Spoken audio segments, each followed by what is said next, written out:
Students, in the previous video, we were discussing about the requirements, features, and functional specification bugs. In this video, let us focus on structural bugs. In structural bugs, there are 5 categories: control and sequence bugs, logic bugs, and processing bugs, initializing bugs, data flow bugs, and anomalies. Let us discuss one by one. The first one, control and sequence bugs. Control and sequence bugs include, uh, already you have used in your programs, in different programming languages, various control statements. For example, for loop, switch statement, case statement, go to, if then else, while do, while. So many looping statements are also there. So generally we have come across like criteria, incorrect termination or loop termination incorrect, missing process steps, loop back, improper nesting of loops, duplicated processing. These kind of errors will be identified generally frequently whenever we use these kind of control statements in the programs. So these kind of bugs easily can be detected and rectified in the unit testing itself, because if you are using a assembly language programming languages or COBOL programming, it leads to more number of control bugs. But in today's scenario, we have lot of programming languages are available, and automation is also available in the programming language, which reduced the implementation part, that is development time of a software engineer or developer or programmer. See here, the programmer, developer, software engineer, these terminologies can be used routinely, but all things represents the same here. All the terms, software engineer or a developer or a programmer.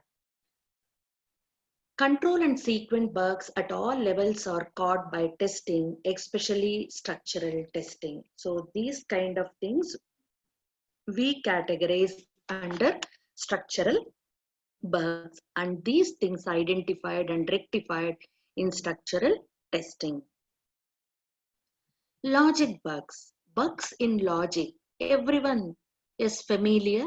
If you write the logic incorrect, even though your program is of zero errors, you will be getting wrong outputs. Then only we realize something is wrong in the logic written.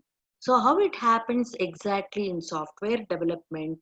Misunderstanding that leads to these kind of logic bugs. It also includes evaluation of Boolean expressions, if then else constructs. For example, if I didn't close the parenthesis of if then else correctly, then I will be getting the wrong output. That is a logical bugs. If the bugs are parts of these kind of Boolean expressions related to control flow, they comes under processing bugs also. If the bugs are parts of a logical expression, then we will be treated as a control flow bugs. See, again in the logic bugs itself, if it is a part of logical processing, that is Boolean expression, then we categorized as processing bugs. If the bugs are parts of logical expression, which is used to direct the control flow, then we categorize them under control flow bugs. Processing bugs. Processing bugs. Processing bugs include arithmetic expression, algebraic expressions, mathematical function evaluation, algorithm selection, and general processing. Examples of these processing bugs include incorrect conversion from one data representation to other, ignoring overflow, maybe these kind of bugs can be considered as processing bugs.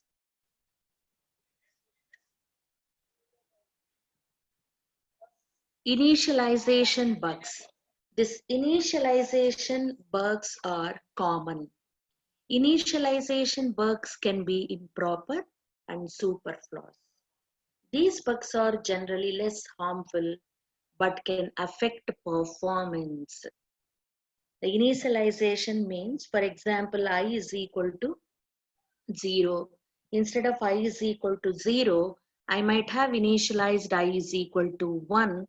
These kind of things, it won't affect that much. Maybe the values may vary.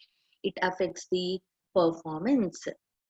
Typical initialization bugs include forgetting to initialize the variables before first use, assuming that they are initialized elsewhere, wrong format, wrong data type. These are the things. Coming to this data flow bugs and anomalies. Most initialization bugs are special case of data flow anomalies. A data flow anomaly occurs where there is a path along which we expect to do something unreasonable with the data. Uninitialized variable, for example. So these kind of uninitialized variables, whenever you attempt to use it before it exists, then there will not be any value stored. It won't produce any result. Again, that leads to a data flow bug. Or initializing twice without intermediate use. For example, if you use initialized variable in for loop, for I is equal to 0, you know the syntax of for loop here. I forgot to initialize I. That may leads to a bug. Or when I is equal to 0 in the for loop itself, I should mention at the end, I should be incremented by something, maybe by 1 or by 2. If I miss that one, that leads to a bug. Or initialized 2 times, or whenever the I is incremented by 1, the whatever the loop is calculating, that intermediate values has to be stored in temporary variables. If that is not happened perfectly, again that leads to this kind of data flow bugs or anomalies. So this is about structural bugs.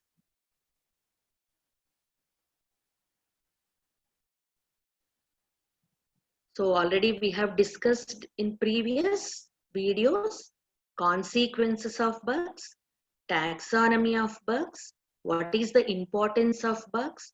The major categories of bugs are 6 categories. Under that, structural bugs, requirements and specification bugs, and again in the structural bugs there are sub 5 major categories are there. In the next video we will discuss about data bugs. Thank you.